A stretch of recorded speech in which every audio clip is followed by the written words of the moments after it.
Chapter 1. Jonathan Harker's Journal, kept in shorthand. 3rd May, Bistritz.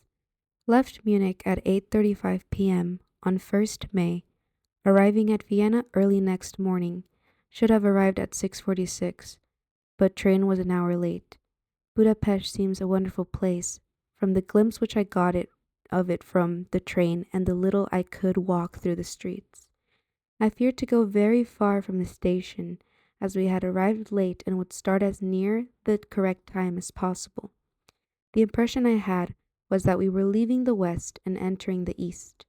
The most western of splendid bridges over the Danube, which is here of noble width and depth, took us among the traditions of Turkish rule. We left in pretty good time, and came after nightfall to Klausenburg. Here I stopped for the night at the Hotel Royal. I had for dinner, or rather supper, a chicken done up some way with red pepper, which was very good, but thirsty. Memo. Get recipe for Mina. I asked the waiter, and he said it was called paprika Händel, and that as it was a national dish. I should be able to get it anywhere along the Carpathians. I found my smattering of German very useful here. Indeed, I don't know how I should be able to get on without it. Having some time at my disposal when in London, I had visited the British Museum and made search among the books and maps in the library regarding Transylvania. It had struck me that some foreign knowledge of the country could hardly fail to have some importance in dealing with a noble of that country. I find that the district he named is in the extreme east of the country, just on the borders of 3 states: Transylvania, Moldavia, and Bukovina, in the midst of the Carpathian Mountains, one of the wildest and least known portions of Europe. I was not able to light on any map or work giving the exact locality of the castle Dracula, as there are no maps of this country as yet to compare with our own Ordnance Survey maps. But I found that Bistritz, the post town named by Count Dracula, is a fairly well-known place. I shall enter here some of my notes, as they may refresh my memory when I talk over my travels with Mina. In the population of Transylvania, there are 4 distinct nationalities: Saxons in the south, and mixed with them the Wallachs, who are the descendants of the Dacians, Magyars in the west, and Szekelys in the east and north. I am going among the latter, who claim to be descended from Attila and the Huns. This may be so, for when the Magyars conquered the country in the 11th century, they found the Huns settled in it. I read that every known superstition in the world is gathered into the horseshoe of the Carpathians, as if it were the center of some sort of imaginative whirlpool. If so, my stay may be very interesting. Mem. I must ask the Count all about them. I did not sleep well, though my bed was comfortable enough, for I had all sorts of queer dreams. There was a dog howling all night under my window, which may have had something to do with it, or it may have been the paprika, for I had to drink up all the water in my carafe and was still thirsty. Towards morning I slept and was wakened by the continuous knocking at my door, so I guess I must have been sleeping soundly then. I had for breakfast more paprika and a sort of porridge of maize flour, which they said was mamaliga, and eggplant stuffed with forcemeat, a very excellent dish, which they call impletata. Mem, get recipe for this also. I had to hurry breakfast, for the train started a little before 8, or rather, it ought to have done so, for after rushing to the station at 7:30, I had to sit in the carriage for more than an hour before we began to move. It seems to me that the further east you go, the more unpunctual are the trains. What ought they be in China? All day long we seemed to dawdle through a country which was full of beauty of every kind. Sometimes we saw little towns or castles on the top of steep hills, such as we see in old missals. Sometimes we ran by rivers and streams which seemed from the wide stony margin on each side of them to be subject to great floods. It takes a lot of water, and running strong, to sweep the outside edge of a river clear. At every station there were groups of people, sometimes crowds, and in all sorts of attire. Some of them were just like the peasants at home, or those I saw coming through France and Germany, with short jackets and round hats and homemade trousers, but others were very picturesque. The women looked very the women looked pretty, except when you got near them, but they were very clumsy about the waist. They had all full white sleeves of some kind or other, and most of them had big belts with a lot of strips of something fluttering from them like the dresses in a ballet, but of course, petticoats under them. The strangest figures we saw were the Slovaks, who are more barbarian than the rest, with their big cowboy hats, great baggy dirty white trousers, white linen shirts, and enormous heavy leather belts, nearly a foot wide, all studded over with brass nails. They wore high boots, with their trousers tucked into them, and had long black hair and heavy black mustaches. They are very picturesque, but do not look prepossessing. On the stage, they would be set down at once as some old Oriental band of brigands. They are, however, I am told, very harmless and rather wanting in natural self-assertion. It was on the dark side of twilight when we got to Bistritz, which is a very interesting old place, being practically on the frontier, for the Borgo Pass leads from it into Bukovina. It has had a very stormy existence, and it certainly shows marks of it. 50 years ago, a series of great fires took place, which made terrible havoc on 5 separate occasions. At the very beginning of the 17th century, it underwent a siege of 3 weeks and lost 13,000 people, the casualties of war proper being assisted by famine and disease. Count Dracula had directed me to go to the Golden Krone Hotel, which I found, to my great delight, to be thoroughly old-fashioned, for of course I wanted to see all I could of the ways of the country. I was evidently expected, for when I got near the door, I faced a cheery-looking elderly woman in the usual peasant dress, white undergarment with long double apron, front and back, of colored stuff fitting almost too tight for modesty. When I came close, she bowed and said, "The Herr Englishman." "Yes," I said. "Jonathan Harker."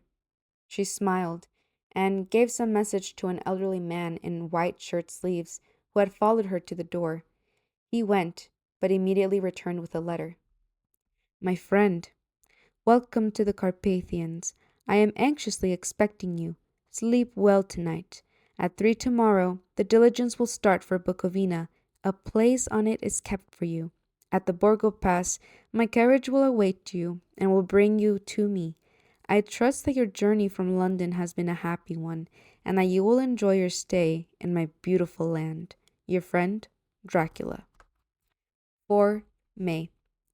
I found that my landlord had got a letter from the Count, directing him to secure the best place on the coach for me, but on making inquiries as to details, he seemed somewhat reticent, and pretended that he could not understand my German.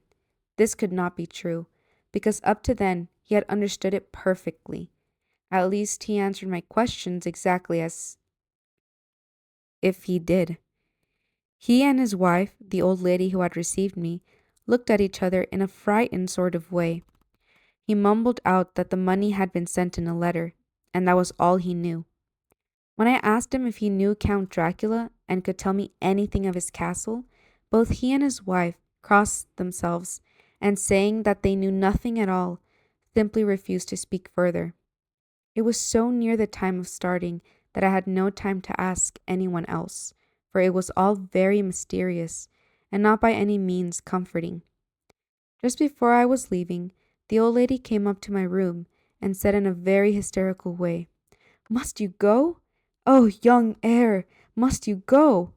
She was in such an excited state that she seemed to have lost her grip of what German she knew, and mixed it all up with some other language which I did not know at all. I was just able to follow her by asking many questions. When I told her that I must go at once, and that I was engaged on important business, she asked again, "Do you know what day it is?" I answered that it was the 4th of May. She shook her head as she said again, "Oh yes, I know that, but do you know what day it is?"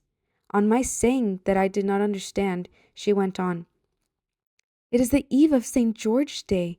Do you not know that tonight, when the clock strikes midnight, all the evil things in the world will have full sway? Do you know where you are going and what you are going to?" She was in such evident distress that I tried to comfort her, but without effect. Finally, she went down on her knees and implored me not to go, at least to wait a day or two before starting. It was all very ridiculous, but I did not feel comfortable. However, there was business to be done, and I could allow nothing to interfere with it. I therefore tried to raise her up, and said, as gravely as I could, that I thanked her, but my duty was imperative, and that I must go. She then rose and dried her eyes, and taking a crucifix from her neck, offered it to me. I did not know what to do, for as an English churchman, I have been taught to regard such things as in some measure idolatrous, and yet it seemed so ungracious to refuse an old lady meaning so well and in such a state of mind. She saw, I suppose, the doubt in my face, for she put the rosary around my neck and said, "For your mother's sake," and went out of the room. I am writing up this part of the diary whilst I am waiting for the coach, which is, of course, late, and the crucifix is still round my neck. Whether it is the old lady's fear, or the many ghostly traditions of this place, or the crucifix itself, I do not know. But I am not feeling nearly as easy in my mind as usual. If this book should ever reach Mina before I do, let it bring my goodbye. Here comes the coach. 5th May. The castle. The gray of the morning has paused, and the sun is high over the distant horizon, which seems jagged, whether with trees or hills, I know not, for it is so far off that big things and little are mixed. I am not sleepy, and as I am not to be called till I awake, naturally, I write till sleep comes. There are many odd things to put down, and lest who reads them may fancy that I dined too well before I left Bistritz. Let me put down my dinner exactly. I dined on what they call robber's steak, bits of bacon, onion, and beef, seasoned with red pepper, and strung on sticks and roasted over the fire in the simple style of the London cat's meat. The wine was golden Midyashk, which produces a queer sting on the tongue, which is, however, not disagreeable. I had only a couple of glasses of this, and nothing else. When I got on the coach, the driver had not taken his seat, and I saw him talking with the landlady. They were evidently talking of me, for every now and then they looked at me, and some of the people who were sitting on the bench outside the door, which they call by name, meaning ward-bearer, came and listened, and then looked at me, most of them pityingly. I could hear a lot of words often repeated, queer words, for there were many nationalities in the crowd, so I quietly got my polyglot dictionary from my bag and looked them out. I must say they were not cheering to me, for amongst them were Ordog, Satan, Pokol, Hell, Strajojka, Witch, Vrolok, and Volkslak, both of which mean the same thing, one being Slovak and the other Servian, for something that is either werewolf or vampire. Mem.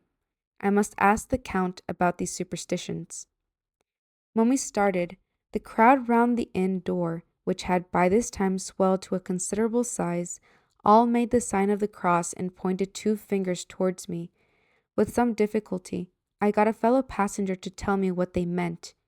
He would not answer at first, but on learning that I was English, he explained that it was a charm or guard against the evil eye.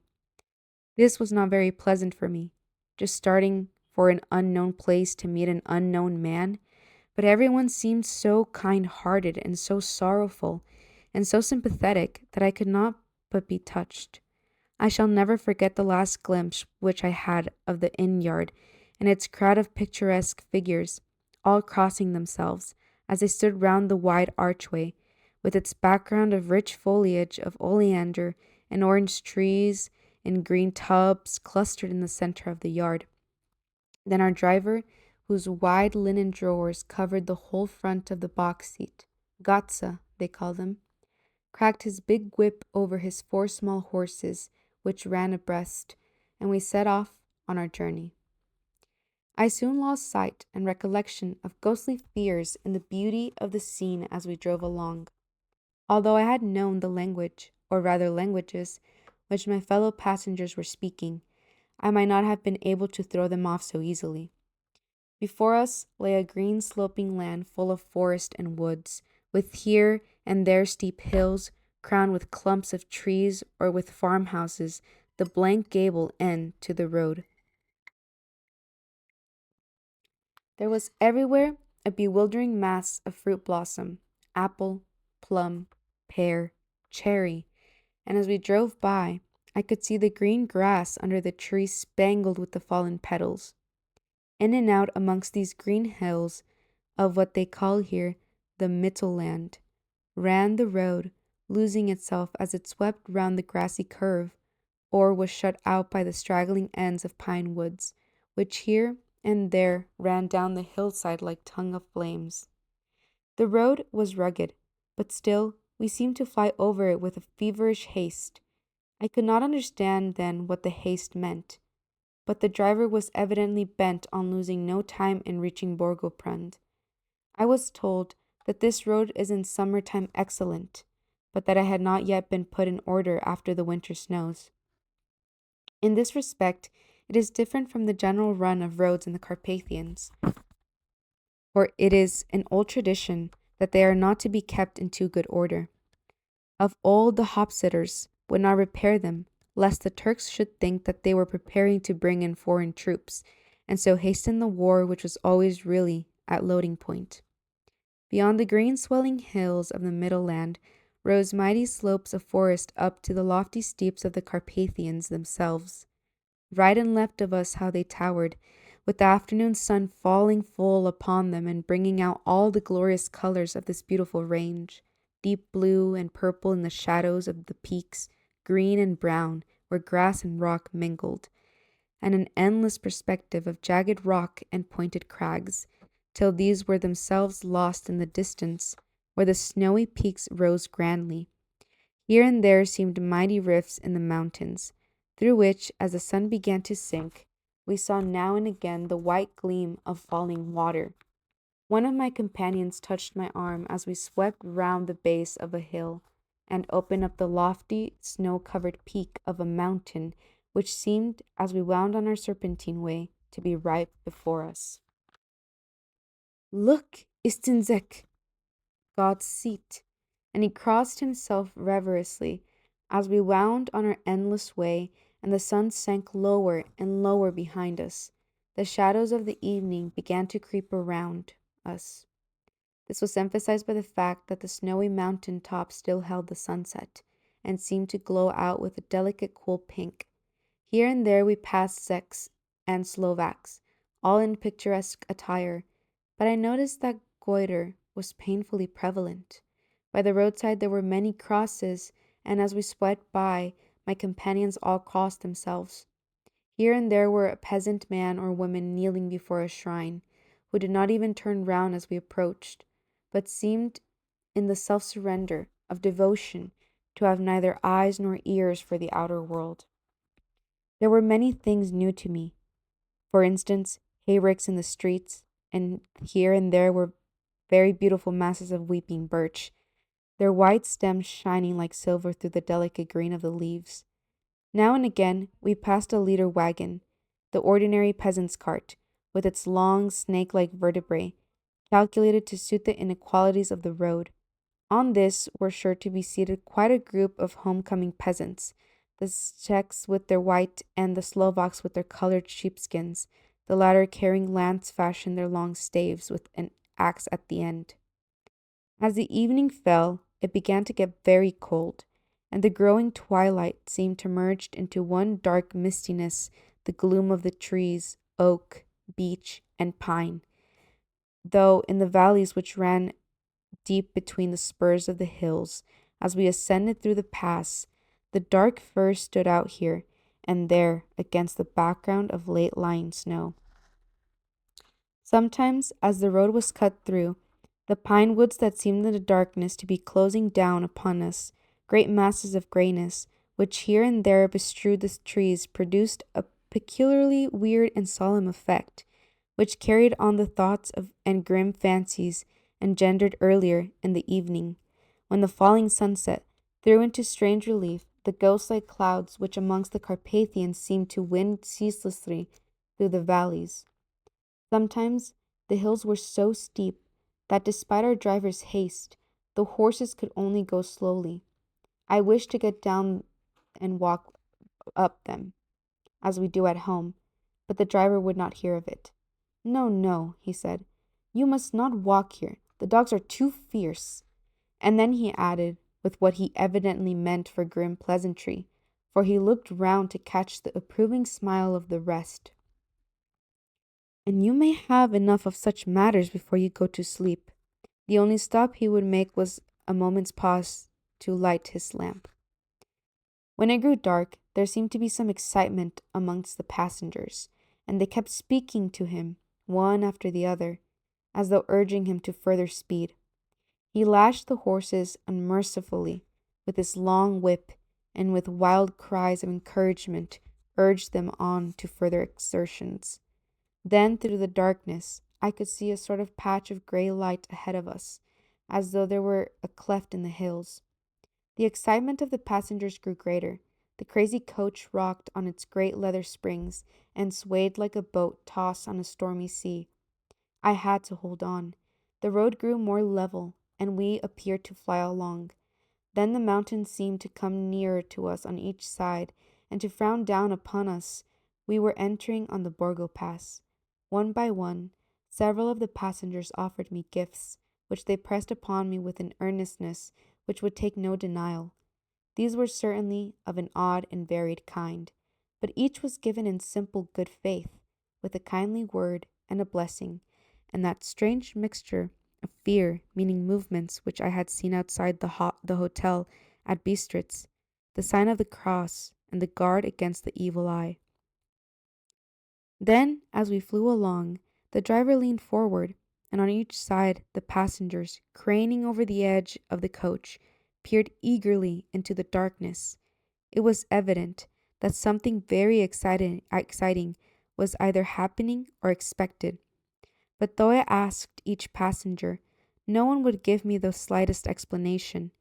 This state of excitement kept on for some little time, and at last we saw before us the pass opening out on the eastern side.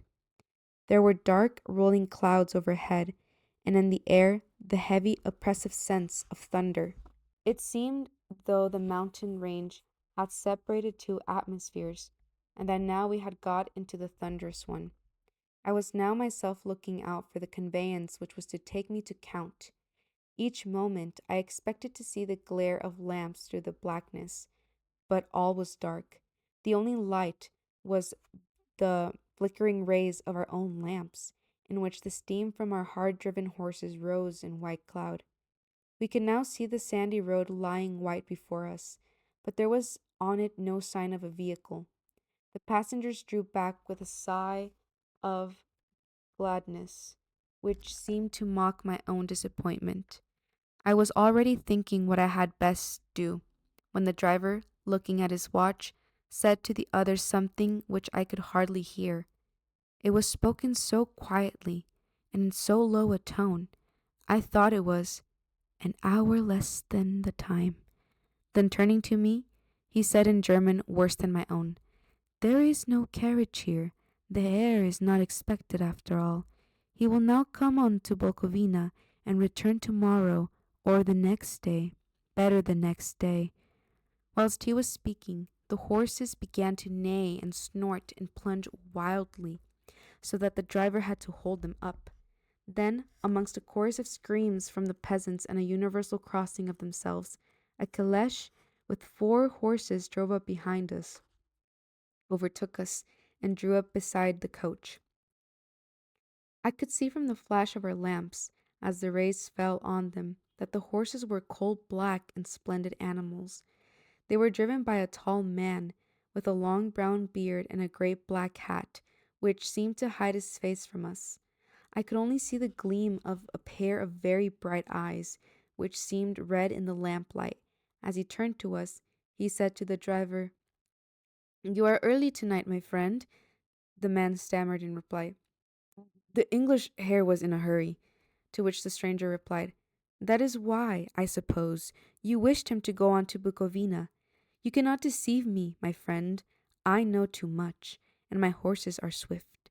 As he spoke, he smiled, and the lamplight fell on a hard-looking mouth, with very red lips and sharp-looking teeth, as white as ivory. One of my companions whispered to another the line from Burger's Lenore. Den die Toten reiten schnell, for the dead travel fast. The strange driver evidently heard the words, for he looked up with a gleaming smile. The passenger turned his face away, at the same time putting out his two fingers and crossing himself. Give me the hare's luggage, said the driver, and with exceeding alacrity my bags were handed out and put in the caleche. Then I descended from the side of the coach, as the caleche was close alongside, the driver helping me with a hand which caught my arm in a grip of steel. His strength must have been prodigious. Without a word, he shook his reins. The horses turned, and we swept into the darkness of the pass. As I looked back, I saw the steam from the horses of the coach by the light of the lamps, and projected against it the figures of my late companions crossing themselves. Then the driver cracked his whip and called to his horses, and off they swept on their way to Bukovina. As they sank into the darkness, I felt a strange chill, and a lonely feeling came over me, but a cloak was thrown over my shoulders, and a rug across my knees, and the driver said in excellent German, The night is chill, mein Herr, and my master the Count bade me take all care of you. There is a flask of Slivovitz, the plum brandy of the country, underneath the seat, if you should require it. I did not take any, but it was a comfort to know it was there all the same. I felt a little strangely, and not a little frightened. I think had there been any alternative, I should have taken it, instead of prosecuting that unknown night journey. The carriage went at a hard pace straight along. Then we made a complete turn, and went along another straight road. It seemed to me that we were simply going over and over the same ground again, and so I took a note of some salient point, and found that this was so. I would have really liked to have asked the driver what this all meant, but I really feared to do so, for I thought that, placed as I was, any protest would have had no effect in case there had been an intention to delay. By and by, however, as I was curious to know how time was passing, I struck a match, and by its flame looked at my watch. It was within a few minutes of midnight. This gave me a sort of shock, for I suppose the general superstition about midnight was increased by my recent experiences. I waited with a sick feeling of suspense. Then a dog began to howl somewhere in a farmhouse far down the road, a long agonized wailing, as if from fear. The sound was taken up by another dog, and then another, and another, till, borne on the wind, which now sighed softly through the pass, a wild howling began, which seemed to come from all over the country, as far as the imagination could grasp it through the gloom of the night.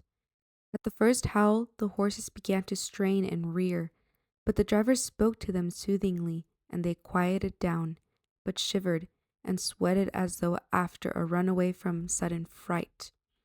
Then, far off in the distance, from the mountains on each side of us began a louder and sharper howling, that of wolves, which affected both the horses and myself in the same way, for I was minded to jump from the caleche and run, whilst they reared again and plunged madly, so that the driver had to use all his great strength to keep them from bolting. In a few minutes, however, my own ears got accustomed to the sound, and the horses so far became quiet that the driver was able to descend and to stand before them. He petted and soothed them, and whispered something in their ears, as I have heard of horse tamers doing, and with extraordinary effect, for under his caresses they became quite manageable again, though they still trembled. The driver again took his seat, and shaking his reins, started off at a great pace. This time, after going to the far side of the pass, he suddenly turned down a narrow roadway which ran sharply to the right. Soon we were hemmed in with trees, which in places arched right over the roadway till we passed as through a tunnel, and again great frowning rocks guarded us boldly on either side. Though we were in shelter, we could hear the rising wind, for it moaned and whistled through the rocks, and the branches of the trees crashed together as we swept along. It grew colder and colder still, and fine, powdery snow began to fall, so that soon we and all around us were covered with a white blanket.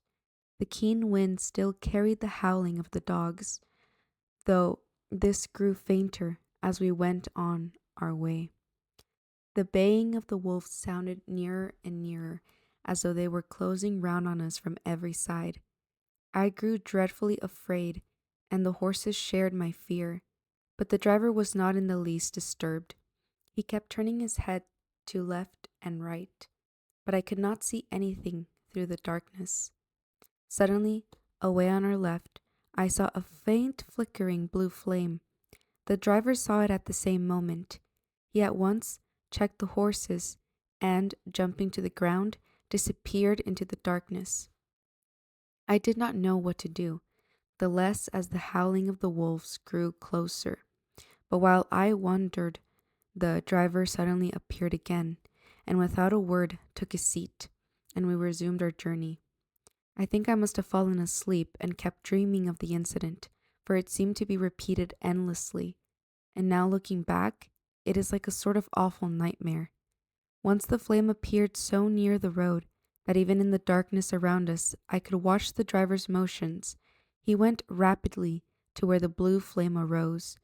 It must have been very faint, for it did not seem to illuminate the place around it all, and gathering a few stones, formed them into some device. Once there appeared a strange optical effect. When he stood between me and the flame, he did not obstruct it, for I could see its ghostly figure all the same. This startled me, but as the effect was only momentary, I took it that my eyes deceived me straining through the darkness. Then, for a time, there were no blue flames, and we sped onwards through the gloom, with the howling of the wolves around us, as though they were following in a moving circle.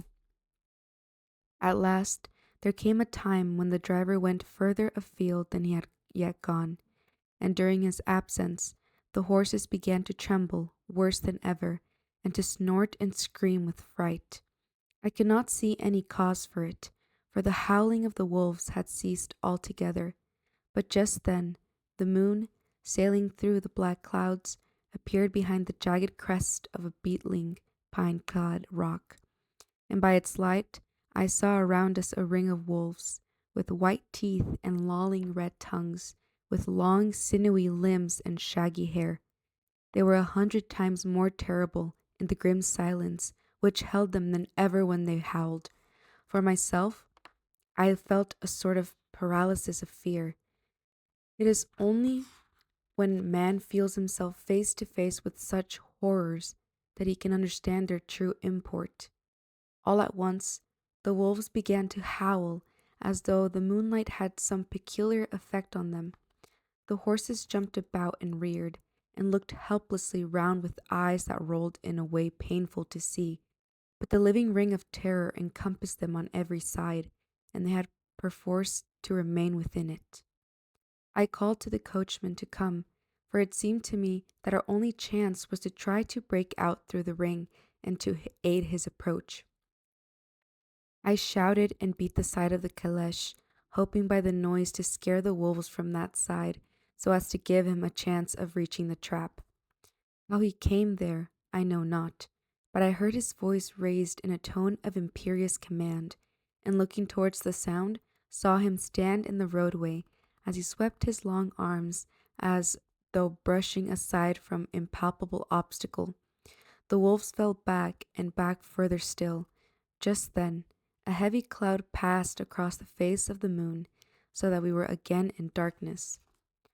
When I could see again, the driver was climbing into the caleche, and the wolves had disappeared. This was all so strange and uncanny that a dreadful fear came upon me, and I was afraid to speak or move. The time seemed interminable as we swept on our way, now in almost complete darkness, for the rolling clouds obscured the moon.